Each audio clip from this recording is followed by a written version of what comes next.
I want us to give ourselves a round of applause for doing what was right today by coming out and marching.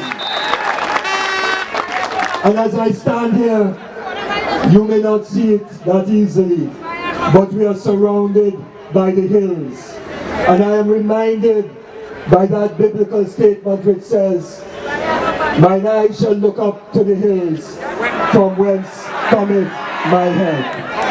And that is where we are today, sisters and brothers.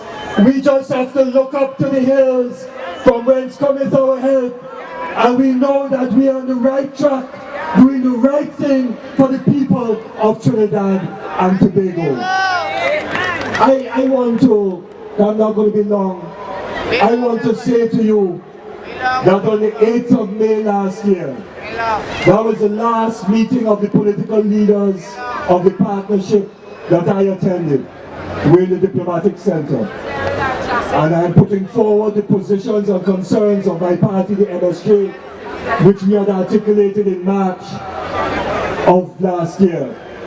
I said, Prime Minister, corruption will bring this government down. She said, David, she likes to call me David long time. She doesn't do that again. She said, David, are you speaking of it at the state boards only or in the cabinet as well? I said, Prime Minister, both. Ashwa Jack and Prakash Ramadan said, Prime Minister, we agree, both. Jack Warner was there, only now he's talking here. But when he was there, he was in that meeting that night, he said, Prime Minister, David is right. She rocked back in the chair and said, I am hearing that too. I am hearing that too. But can't do anything about it. Won't do anything about it.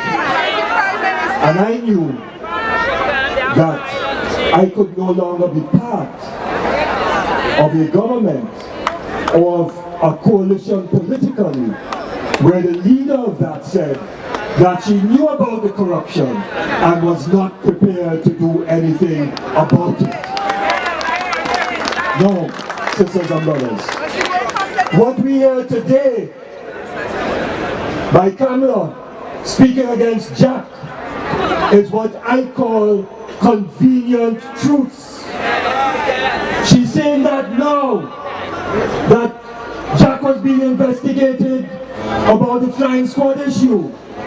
But when we said that Jack should be removed because of the flying squad issue, what did she do? She defended Jack. When people spoke out and the media exposed the issue of the investigation in the United States, and she was asked about it, she said she has no evidence and she's not acting on the basis of newspaper reports. But today, it is a matter of convenient truths. Anytime you have people in positions of responsibility, in fact, in the highest positions of responsibility, speaking convenient truths, then they are no longer fit and proper to hold that office. And I'm saying today that Kamla, the Attorney General, and all the other ministers of government are not fit to hold office in Trinidad and Tobago.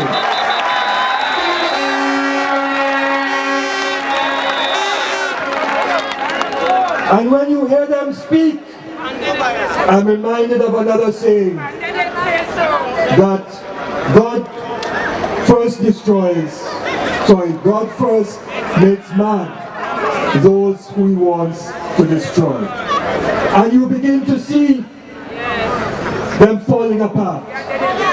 When we left 1 year ago, Jack Warner said, don't worry with MSJ leaving.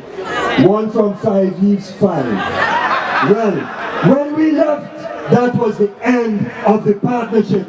And not only is it the end of the partnership, you're now seeing the UNC in a feeding frenzy like piranhas eating themselves. And there was another saying that I'm reminded of. That when thief from thief. Except that, in this case, when they're thieving from the treasury, it is making the children of this country cry. And so, sisters and brothers, when we look around, there's a song, you know, that I heard David Rudders sing, the old Marvin Gaye song, or was it Temptations? What's going on? Too many brothers dying, too many mothers crying, which is what is happening in our country. And I said to myself, what's going on is barbarism in Trinidad and Tobago. And the only alternative to barbarism is justice. Let us therefore go forward ever, backward never, so that we can have justice throughout the land. Thank you very much.